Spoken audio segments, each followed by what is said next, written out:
আর dear viewers, রাত্রেবেলা কিছু নিয়মিত কিছু ফল খাইলে আপনার টেস্টোস্টেরন এমনকি শুক্রাণু সংখ্যা বাড়বে, গ্যারান্টেড। কিরকম?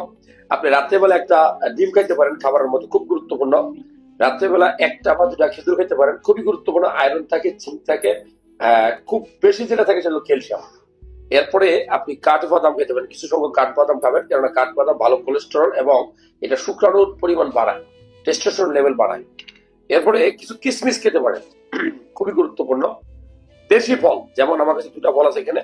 এখন প্রচুর বড়ই সিজন, বড়ই খাবেন, কারণ ভিটামিন সি এবং এ এবং আয়রন এবং জিঙ্ক খুব বেশি থাকে। পেয়ারা কিংবা নাচিনি খুব সস্তা এবং ভালো মানের, সবচেয়ে বেশি ক্যালসিয়াম সমৃদ্ধ খাবার যদি হয় আমি বলবো এই পেয়ারা। তো আপনি সবুজ পেয়ারা খুব বেশি খাবেন। আর লাস্টে যেটা বলবো সেটা হলো যে আপনি আনার খাবেন বিচি সহ।